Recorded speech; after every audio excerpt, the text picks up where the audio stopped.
पिछले एपिसोड में हमने आपको सर फिरोज शाह मेहता के जीवन और योगदान के बारे में बताया था, जिन्होंने एक सदी से भी पहले मुंबई के नागरिक प्रशासन की नींव रखी थी। हमने सीखा था कि कैसे सर मेहता ने सन 1872 के बॉम्बे म्युनिसिपल एक्ट के माध्यम से मुंबई का स्वशासन का ढांचा तैयार किया, बॉम्बे क्रॉनिकल अखबार की स्थापना की ताकि नागरिकों को शिक्षित किया जा सके, और अंत में आज के बीएमसी के रूप में विकसित होने वाले प्रणाली का निर्माण किया। उनके इस विजन ने मुंबई को पहला लोकतांत्रिक नागरिक प्रशासन दिया, जिसमें स्थानीय लोगों की भागीदारी थी। पर दोस्तों, आज अगर सर मेहता मुंबई के नागरिक प्रशासन को देखते तो क्या सोचते? बीएमसी के चुनाव लगभग 3 साल तक टाल दिए गए हैं। इसे राजनीतिक भाषा में लोकतांत्रिक कमी कहते हैं।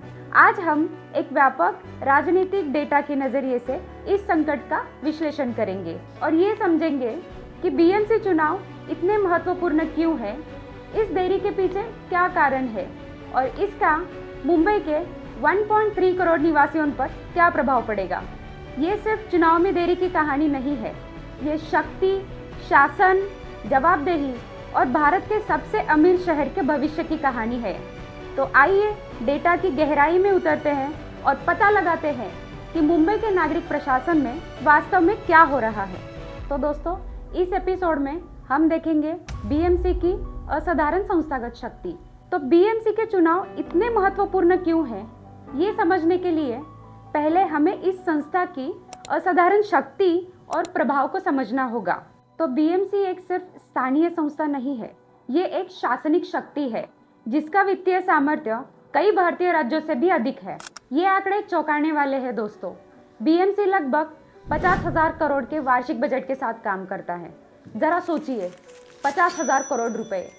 ये विशाल वित्तीय सामर्थ्य मुंबई के 437 वर्ग किलोमीटर में फैलाई है। 1.3 करोड़ निवासियों के दैनिक जीवन को प्रभावित करने वाले शासनिक प्रभाव में बदलता है। डेटा एनालिटिक्स के नजरिए से बीएमसी उतनी ही प्रभावशाली है। निगम लगभग 1900 किलोमीटर सड़क का प्रबंधन करता है, इतना कि मुंबई से दिल्ली और दिल्ली से मुंबई वापस आ जा सके। ये 16 बड़े अस्पतालों में 11,000 बिस्तर, 1250 नगरपालिका विद्यालयों का प्रबंधन और पानी व्यवस्था जैसे मुंबई के घरों और व्यवसायों को दैनिक 3,850 मिलियन लीटर पानी पहुंचाती है, इसका निरीक्षण करता है।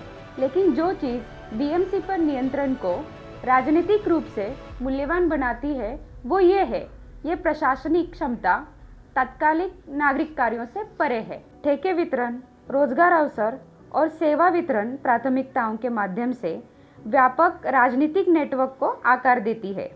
ऐतिहासिक डेटा दिखाता है कि बीएमसी पर नियंत्रण रखने वाले दल बाद के चुनावी मुकाबलों के लिए संसाधन जुटाने में महत्वपूर्ण लाभ प्राप्त करते हैं, जो नगरपालिका शासन और व्यापक राजनीतिक प्रतिस्पर्धी के बीच सीधा संबंध स्थापित करता है। सीमित कार्यकारी नियंत्रण के साथ ये पद राजनीतिक रूप से प्रसिद्ध है, लेकिन प्रशासनिक रूप से सीमित है, जो शक्ति का एक जटिल संतुलन बनाता है और मुंबई के परिदृश्य को आकार देता है। अभी हम बात करेंगे चुनावी महत्व और लोकतांत्रिक प्रतिनिधित्व। बीएमसी चुनाव मुंबई के नागरिकों के लिए एक अहम लोकतांत्रिक प्रक्रिया है, क्योंकि यहाँ एक कॉर्पोरेटर 54,000 लोगों का प्रतिनिधित्व करता है। यह राज्य और राष्ट्रीय चुनाव में अधिक महत्व प्रणाली है। यहाँ एक प्रतिनिधित्व लाखों लोगों की आवाज़ बनता है।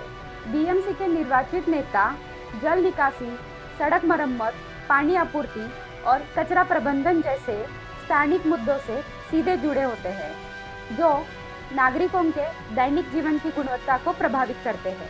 अभी हम बात करेंगे बीएमसी चुनावों का महत्व और प्रभाव। मुंबई के बीएमसी में आमतौर पर 45 to 55% वोटिंग होती है, जो यह दिखाती है कि लोग नगर प्रशासन में अच्छी भागीदारी लेते हैं।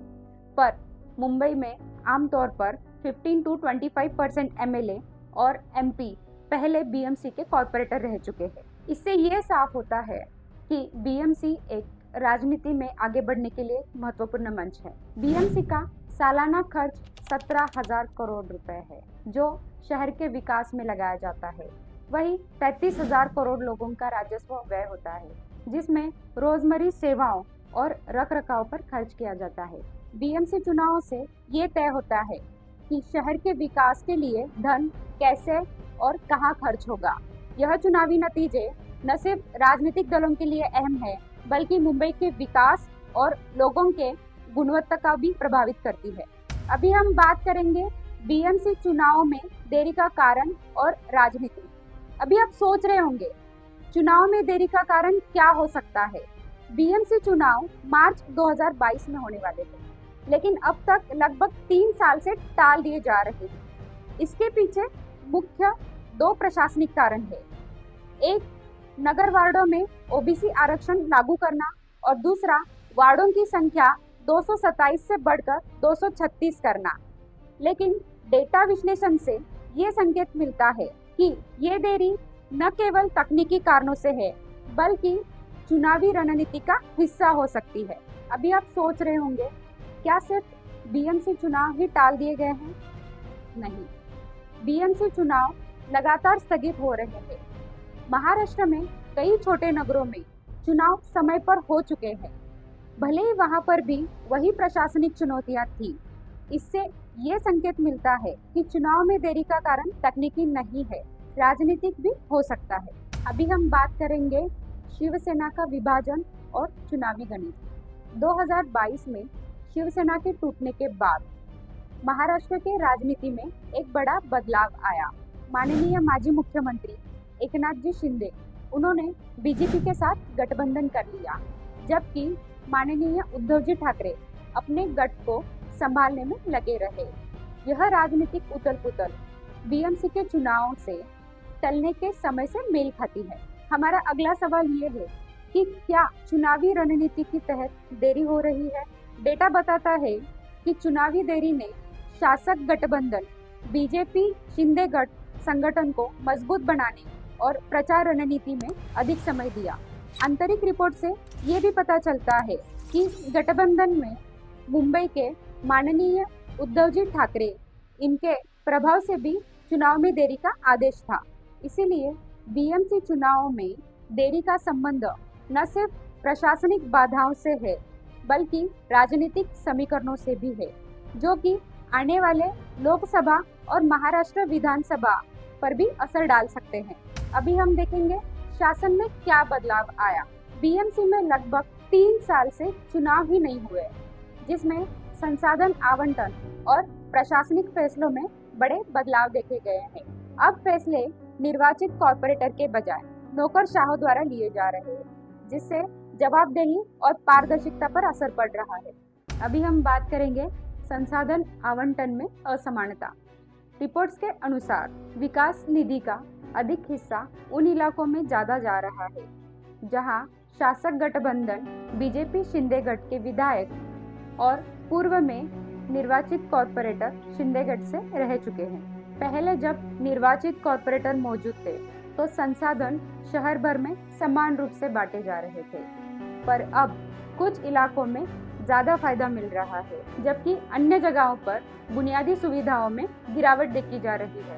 अब शासन का पूरा नियंत्रण प्रशासन के पास है, जिससे कुछ बड़े बुनियादी प्रोजेक्ट्स को तेजी से आगे बढ़ाया जा रहा है। हालांकि मोहल्लों से जुड़े छोटे मुद्दों को नज़रअंदाज किया जा रहा है, क्योंकि वहाँ की समस्याओं को उठाने के लिए निर्वाचित प्रतिनिधि ही मौजूद नहीं है। पहले निर्वाचित कॉर्पोरेटर ठेकों और व्यय पर नज़र रखते थे, लेकिन अब ये प्रक्रिया कम पारदर्शी हो गई है।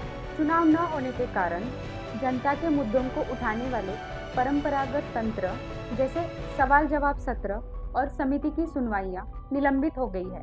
अब सोचने वाली बात यह है कि क्या ये स्थिति मुंबई के विकास पर असर डालेगी, क्योंकि अब फैसले निर्वाचित कॉर्पोरेटर्स के बजाय नौकरशाह ले रहे हैं।